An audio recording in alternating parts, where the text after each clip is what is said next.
Hey, how you doing? How you doing, everybody? This is your boy, the Surreal One, is still at it, and I was appalled by the verdict, like everybody black today, of George Zimmerman getting off on killing a young black boy in cold blood. At least that's just my mindset, because from what I understand of the George Zimmerman case, at least the bare bones of it, um, George Zimmerman was he's a guy. Matter of fact, he was an MMA. He was trained MMA.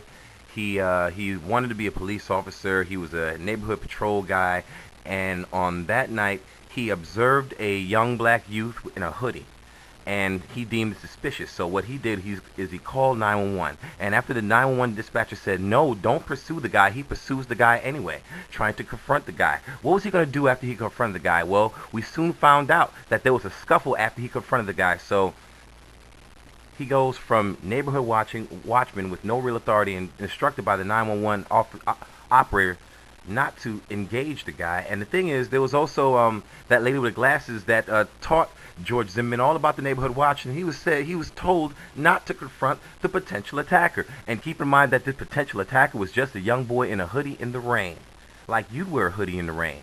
If it's, I mean, think about it. If it's light rain and just going not too far to your friend's house a couple blocks over, you might find yourself in a hoodie in the rain. And because Travon Martin is black and George Zimmerman just felt that he wasn't where he was supposed to be, I mean, that's kind of like what's making him suspicious, right? I mean, that's kind of what triggered him to pursue Travon. This black youth is now where he's supposed to be. So I'm an investigator. There's been break-ins by black youth, so I'm a chase. I'm going to chase him and then pursue him. And after an altercation starts, there are witnesses of Travon getting the better of George Zimmerman. And when George Zimmerman realizes that his MMA training isn't going so well, he pulls out the gun and shoots him. Let's put this in another analogous situation. You're walking down the block. There is a mugger. There's a mugger there. He's mugging somebody. You pursue him, you get in the scuffle with the mugger, and then he hits you with the crowbar. You know what? That's a bad example. I'm not even going to do that. Fuck that. Let's just keep this to apples and apples. Travon wasn't a mugger. Travon wasn't doing anything wrong except being black in the wrong side of town in George Zimmerman's eyes. He made the remark saying they always get away. And if you remember, the first interpretation was the niggers always get away. That's what it sounds like to my ears. But then again, I'm a black person, but we could just leave that out of it. George Zimmerman is claiming stand your ground. From my understanding of stand your ground, you can only stand your ground if somebody confronts you. When you go and confront a person in a vigilante type matter, you lose the ability to stand your ground. That person has the ability to stand his ground, and that's exactly what Travon Martin was doing with his bare hands, but you escalated to something else by shooting him. You claim that he got the better of you, banging your head against concrete, yet there is no physical evidence to back your claim. Wasn't it found in court that the pictures and his story are inconsistent? You say Travon did this, yet these pictures do not denote that. Now, this is a magnet. Matter of fact, I just want you to know that this is a wake-up call. I mean, think about it. You should. Some of the online personalities was kind of calling it, but I was still hoping for justice. I said, there's no way that a juror of anybody could see George Zimmerman being able to stand his ground and kill a minor when he instigated the whole affair.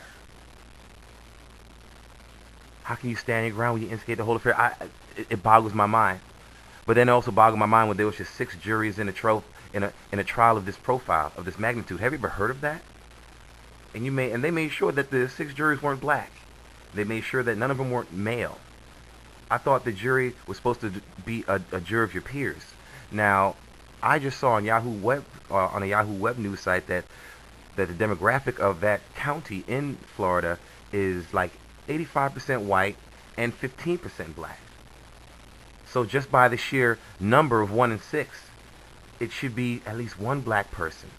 But what people are unaware of, I don't know if people realize this, there's something called a jury selection. There's like a pool of jurors that start like, 48 strong, And then it's like the backwards NFL draft, or better yet, it's sort of like you're picking. It's like you and your friend are picking teams, and you're picking who's not going to be on the pool. They they made sure, both of these guys made sure that there was not one black person, or even a male. There was a male in the reserve, but who's the, the odds of 1 in 6 people being not able to perform their duties when the trial was happening so fast, it's just very unlikely. But anyway, they made sure that after this draft was done by both the lawyer and the prosecuting attorney, that there were no black males. And I heard it said on one of these other YouTube personalities. I forgot. I think it was Tommy Sotomayor. He said that why would the prosecution try that hard when they didn't feel that it was warranted to prosecute George Zimmerman in the first place? The only reason why they prosecuted George Zimmerman is because the public outcry and backlash that such wrong was being done, and there was nothing nobody being held accountable. There's nobody doing anything about it. That's why he was on trial. Now this brings us to today. It's plain to a lot of people with common sense, and I'm not just talking about black people here, because I've seen a lot. I saw a couple of YouTube videos that this was injustice, and this is racism in the highest caliber, man. It's setting a new precedent for killing black people, and that's why black people are so up in arms. I saw one of the comments, it was on some faceless racist. You notice how these guys with the most racist comments never have anything on the profile. They're just that anonymous boy silhouette that said, well, when black people do it to each other all the time, nobody says anything, and why should it be up in ours? I'm not even going to approach that racist. I'm not even going to dignify that racist thing, that racist comment with a response. I'm just trying to let you know that kind of racism exists, even in 2013. It's a lot of them. And the thing is about these faceless racists, they try to pretend like the common sense doesn't exist. They try to pretend that in a scenario, more likely than not, when a person is pursuing another person and gets out the car to pursue that other person with a gun in hand and MMA training and trying to be a policeman and self-appointed neighborhood watch, head of it, whatever you want, this guy, you could kind of like, have a psycho profile. You don't know the guy, but you kind of know what he's about, and you know what he's going to do because he's pursuing that guy. Who do you think initiated that fight? I mean, in reality, let's just run the situation in our heads now. You could be Travon.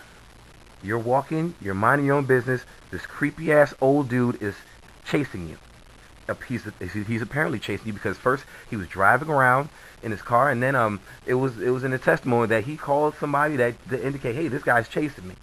So after you realize that you can't run anymore, and you're 17, and you gotta be real, people. When you say, are there any tall people out there, reasonably tall? Remember when you was 17, you was still reasonably tall?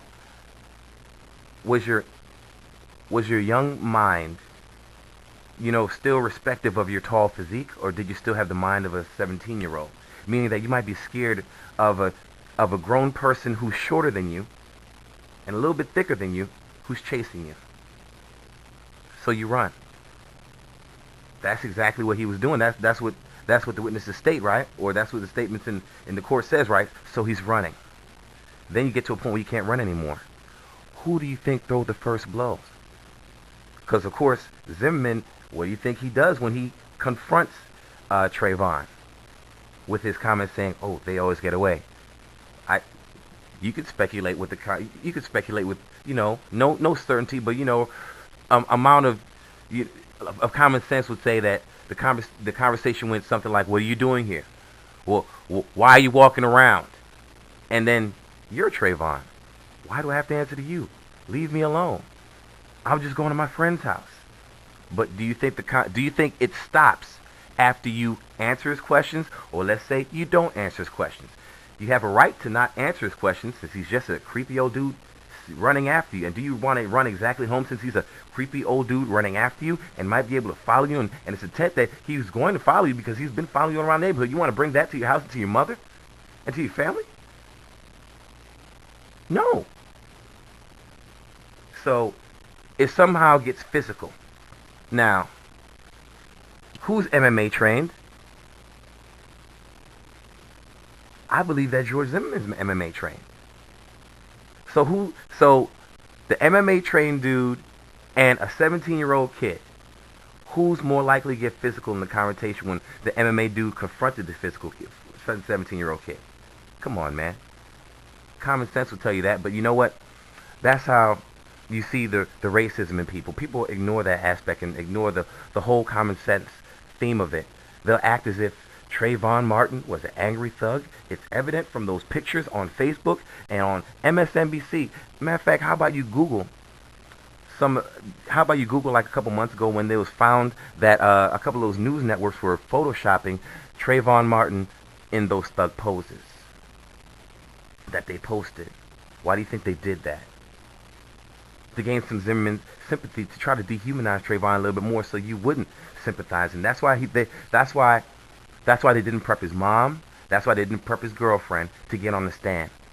They wanted to show you that what Zimmerman did wasn't so bad because who he killed wasn't so bad, because look who he's around. Look at, these are the same black people that you see on TV. Look at him. Look at his girlfriend. Look at his mother. And the thing is, you don't have to say these things. They're cruelly apparent to anybody who's watching. And it's so sad. It's like the joke is on the dumbest person in the room, and they don't know. And the dumbest person in the room was on the stand. And they knew that. Prosecution knew that, as well as the defense. Why would you, if you're trying to garner some sympathy for Travon Martin, wouldn't you prep the person? Because, I mean, that's what you do. You sit them down for a little while, go through what they're going to potentially ask the person that's going to be on the stand, and try to have them not so deer in the headlights and a little bit more together. But now they didn't do that. It was a railroad. There was nothing fair about this trial. But you know what? You all realize I'm angry. You all realize that it's racist. Now what? I'm not suggesting rioting in the streets. Black people, I want you to realize that we were slapped with the gauntlet today. If you didn't realize it before, we were slapped with the gauntlet today. They made it very plain and clear. With all the other things in the past, with all the Paula Deans and her racist ass, and she's justified in her racism, and George Zimmerman's justified in doing what he does, and you know you can shoot a young man who's in handcuffs up to 25 times with no legal recourse. That's us, black. That's us, black America. You see, that we shall overcome, that kumbaya shit, it only works when everybody wants to overcome and wants to join hands with you. Now, if you want to join hands, if you want to join hands with a person stabbing you with a spear, you're a fucking fool, man. What does that mean? That means don't seek some fucking white approval, man. Don't expect white justice. They're not feeling us as a people. Our lives are apparently worth less than theirs. You can study the stats on black imprisonment. You can study the stats on blacks doing the same crimes as whites. And who uses more drugs in the country is certainly not blacks. But that's not highlighted. They don't talk about the super meth problem running rampant all across the Midwest, or who's doing heroin. What you see is old-time crack hits from 1982, and that's the conception of today's black man. That's the conception of today's black people. You see, I'm saying that because that is how a lot of white people view me. They view us. That's what they see. So if you, black person, listening to my voice, was walking through a white suburb with a hoodie, it's now legal game, legal precedent for any person in that neighborhood to confront you, accost you, question you. And if they get physical with you, God help you if you start to whoop their ass. Hope they're not armed, because they'll kill you and they'll get away with it. Now this is especially relevant to me because I live in Virginia, home of the Confederacy, where a lot of open racists and a whole lot of closet racists roam. A whole lot of armed people around here too, because the gun show comes every couple months. And when I went to the gun show, I was like one of the only black people there. So When let's say I'm just going through Goochland or Varina. You've never heard of these counties, but any black person in Central Virginia has, and you know that a couple years ago, as in the 1970s, these were sundown towns. Now, brothers, do you know what a sundown town is? A sundown town is a town where you can't be black and have the sun set on you, or else they'll fucking lynch you and kill you. You see, that was Virginia in the 1970s. How did I know this? Oh, there weren't any real articles on it, but I talked to older black men and black women. That's what they said. So, I'm not so removed from this sundown town regime, and now I see Travon Martin in the news. I see. I hope I didn't fuck that shit. I see little black youths who are a hell of a lot more innocent than me, who look more innocent than me, who I thought would garner some sort of sympathy, him being a young black boy and all, who didn't even cheat, who had a baby face, but I see the baby face doesn't matter. I see his youth doesn't matter. Because now the president is set, so I don't feel safe, and I'm not safe. And it's apparent that I don't know if I'll ever be safe. Because the same things that applied 40 years ago apply today. That my black ass can't be in certain counties in Virginia after the sun is down because I'm suspicious. I might get shot. I arm myself. That's even more reason to shoot me, isn't it? That's an armed black man. Shoot him first. He's dead. You won't hear his story.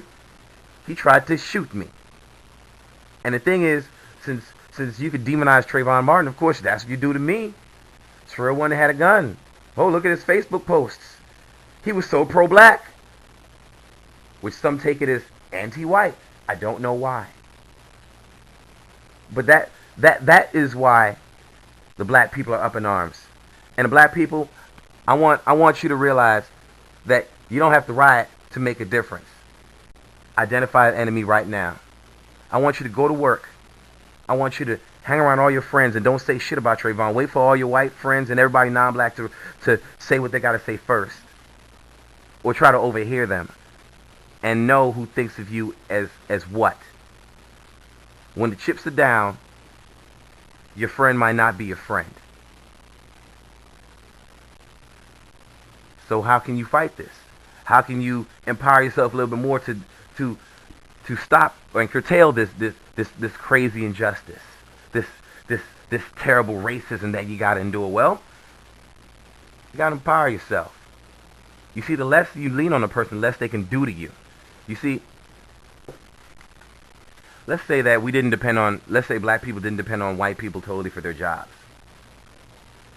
We could then wield more of the marketplace. We could then afford to buy a politician that will really go for our self-interest, since that's the only way we can get real power going in the U.S.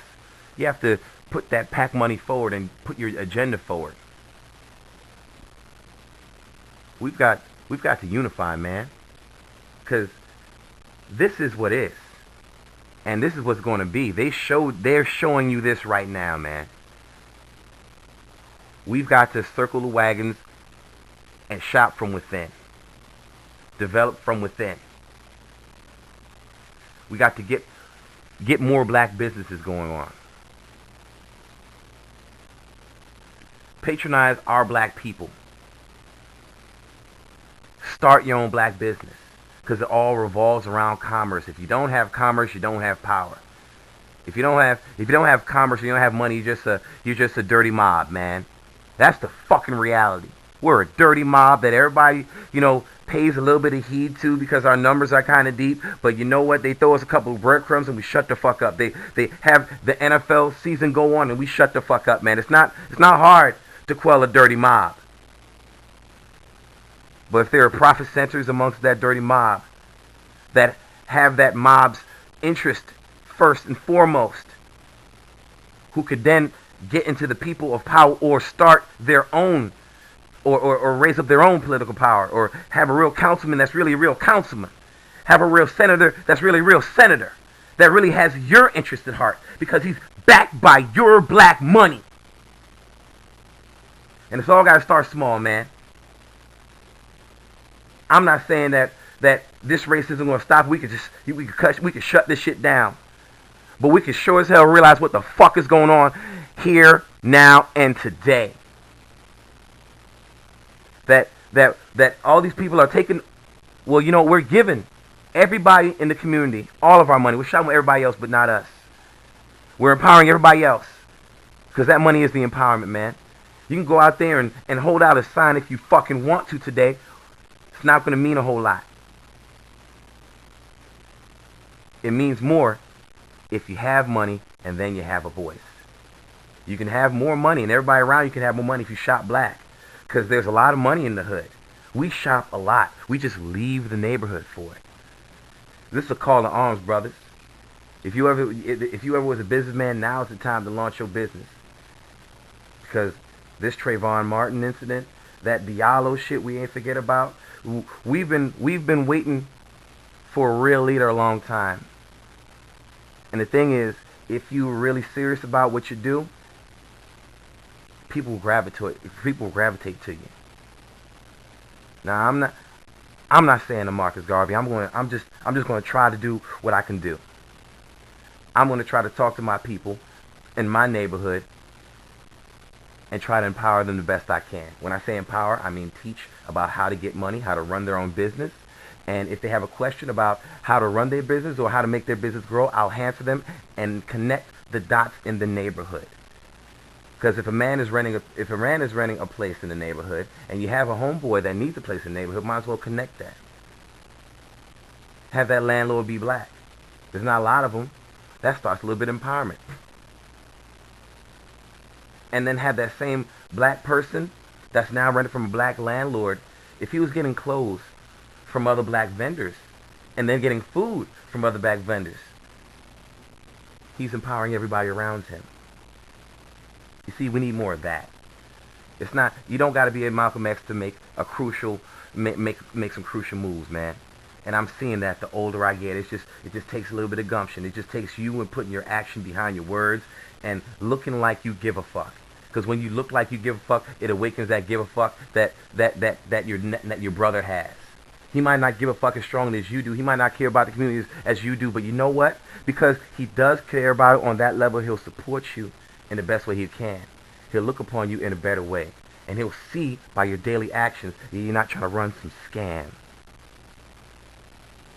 I'm calling out to alert that anybody hears my voice. Hey, man, you can do this in the white community too. It can't hurt. But black people, it's dire that you do this. It's dire that you start your own business. It's dire that you don't wait for a black leader to emerge, that you be that guy. If you don't feel like you're smart enough to be that black leader, you read some books. That's what I'm gonna do, man. I'm a little self-conscious about my leadership capability. I know that I'm pretty good at speaking. I know that I'm aware of a lot of my skills. But to be that guy, I have to read more. But I can influence people until I'm that guy. I can help us. I can help the people around me. And I'm begging you to do the same thing, man. White America as a whole. I'm not talking about every single white person that you meet. But as a whole, they look at us like we're lesser, like we're not quite human. Like it's cool to take your money, but they won't patronize you. You're cool to watch on the tube, to entertain them, to make them laugh, and to catch and dribble a ball and catch all the touchdowns, man. That's cool. But you can't be a coach. Well, no, there's a couple of coaches, but you can't be an owner. You'll never be in a position of power for that NFL. There won't be too much black CEOs of real success. Why do you think that is?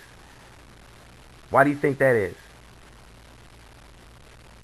Every single black person in history was always broke, poor, and stupid, so that's why there's no black CEOs. Because you hear about Mark Zuckerberg's and all these other self-starting millionaires that came up from their bootstraps. They did it. Oh, poor black man. Why can't you get it together, black man?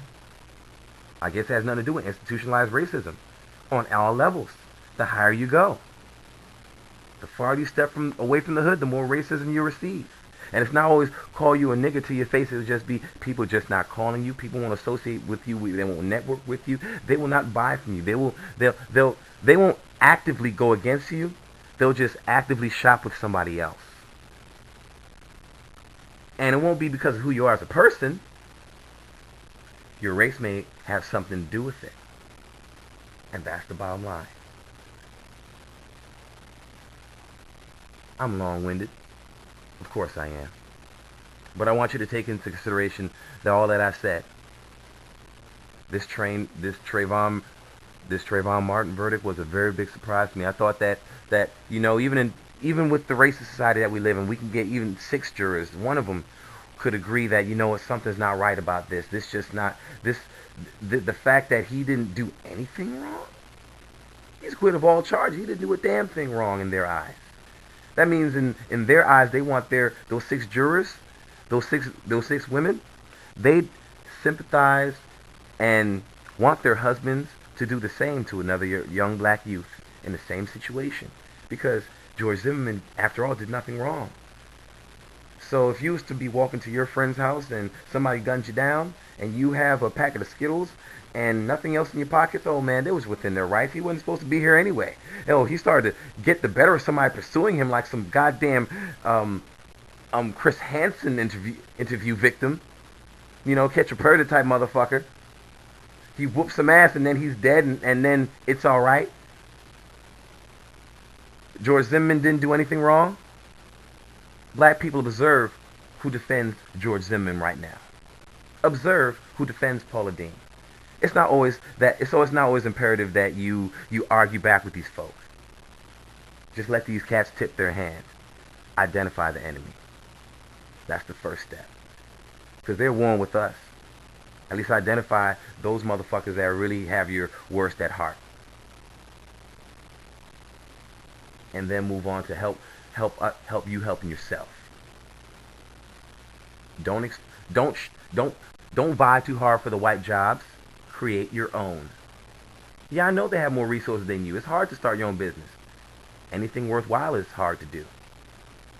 Anything that has any true value is hard to do when you don't know anything about it.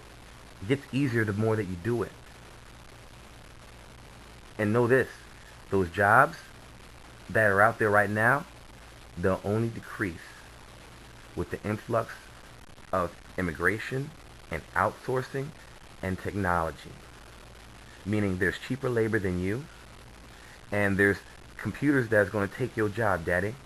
Like Dusty Rhodes so eloquently said in 1984. A computer got your job, daddy. And there's going to be a lot more computers taking your jobs. So might as well have some foresight, my brothers. Let's start our own things. We don't have to start as Microsoft, but we can start, sure as hell, start empowering each other and shopping within. See, that's that first step. So be outraged. Know the gauntlet's thrown down. And it's time to stop seeking white help. Whites don't seek black help for anything. Indians don't seek black help for anything. Chinese people don't seek black help for anything. So let's stop seeking white help for anything. We can do it. When there was a race society, we did it. In Tulsa, Oklahoma, we did it. In Roseville, we did it. Did it so good that they had to burn us down and come and hit us with fighter bombers from World War I. Stop the black come up and stop the black Wall Street because we was doing it so well. We are the sons of those brothers that did it that well. We've done it once, we could do it again. We don't need the white man's dollar. We've just been convinced of that. It's more convenient. We can do it ourselves. But I catch you later on the flip. Go.